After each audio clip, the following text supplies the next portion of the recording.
Exposing the uselessness in English phrases. Have you ever found yourself scratching your head, wondering why we use certain expressions that make absolutely no sense?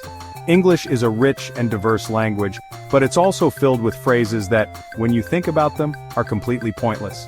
Today we're going to take a humorous dive into the top 10 most useless English phrases that you can definitely live without. So, sit back, relax, and get ready to chuckle at the absurdity of these expressions. Let's dive into the top 10 most pointless ones. You might be surprised at how many of these you've used without even realizing how nonsensical they are. From weather-related oddities to bizarre animal references, we've got it all covered. So, without further ado, let's get started. Alright, let's kick off with number 10. This phrase is one that you've probably heard countless times, especially during a heavy downpour. It's raining cats and dogs. Now imagine if this were literally true. You'd have to dodge falling felines and canines every time you stepped outside during a storm. The origins of this phrase are murky, but it's believed to have come from old European folklore. Regardless of its history, it's a phrase that's more confusing than helpful. Unless you're in a weird animal weather event, which let's be honest would be a sight to see, there's no need to use this phrase. It's much simpler and clearer to just say it's raining heavily. Your message will be understood without conjuring up bizarre images of pets falling from the sky. Just say it's raining heavily. This way you avoid any confusion and get straight to the point. Moving on to our next phrase, which is often used in the world of theater and performance. Number 9, break a leg. This one is particularly strange because it sounds like you're wishing harm on someone. In reality, it's meant to be a way of wishing someone good luck, especially before they go on stage.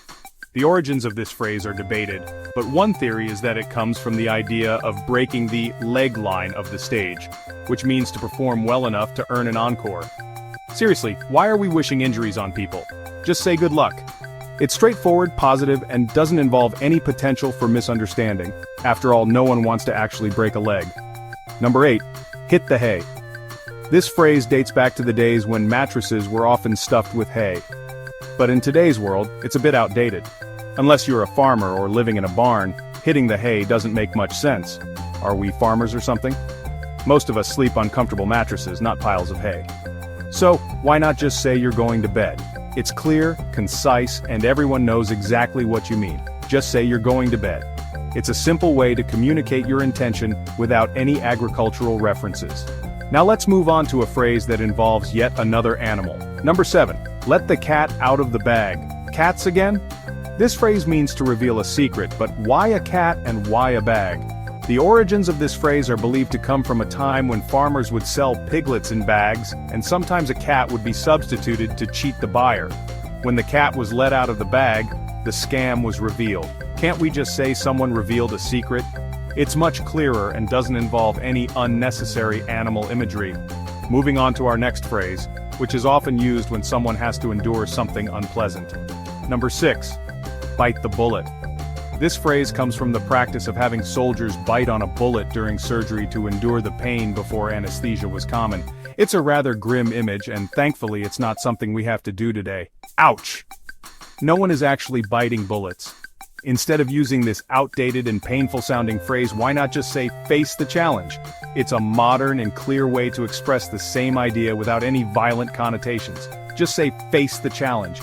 It's a positive and empowering way to encourage someone to tackle a difficult situation. Now let's move on to a phrase that's a bit morbid. Number 5, kick the bucket. This phrase is a euphemism for dying, but it's a rather crude and insensitive way to put it.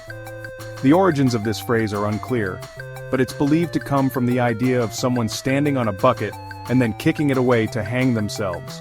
A rather grim way to say someone died. Instead of using this harsh phrase, it's much more respectful to say someone passed away. It's gentle, considerate, and doesn't evoke any disturbing images. Let's stick to passed away. It's a kind and compassionate way to talk about the loss of a loved one. Now let's lighten the mood with a phrase that involves a sweet treat. Number 4, a piece of cake. This phrase means something is very easy to do, but unless you're actually eating cake, it's a bit out of place. The origins of this phrase are believed to come from the idea that eating a piece of cake is a simple and enjoyable task. Unless you're actually eating cake, which, let's be honest, is always a good idea, there's no need to use this phrase. Instead, just say something is easy.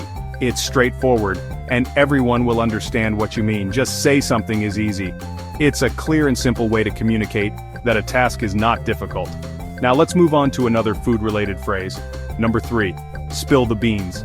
This phrase means to reveal a secret, but why beans? The origins of this phrase are believed to come from an ancient Greek voting system where beans were used to cast votes.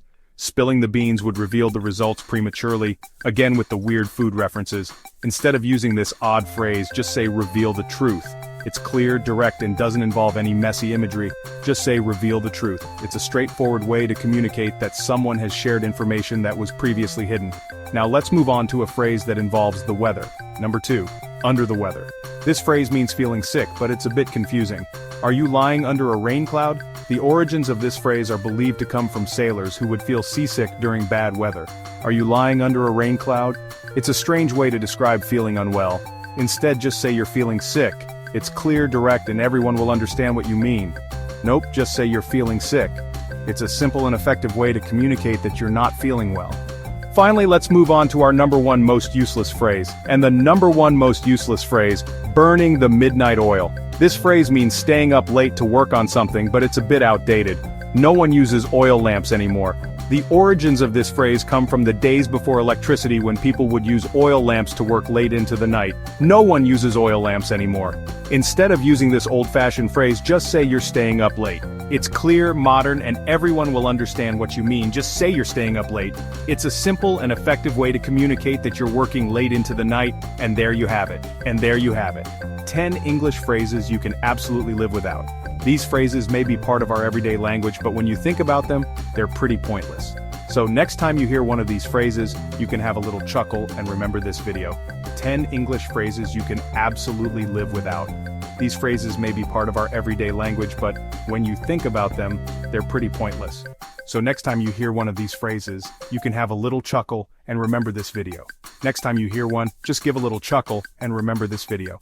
Language is always evolving, and it's fun to look at the quirky and sometimes ridiculous phrases that have made their way into our everyday speech. Who knows, maybe in the future we'll come up with even more bizarre expressions. Just give a little chuckle and remember this video. Until next time, keep learning and laughing. Language is a fascinating and ever-changing tool that we use to communicate, and it's always interesting to see how it evolves over time. So keep an open mind, enjoy the quirks, and don't be afraid to laugh at the absurdities. Until next time, keep learning and laughing. Thanks for joining us on this journey through the most useless English phrases. We hope you had a good laugh, and maybe even learned something new. See you in the next video.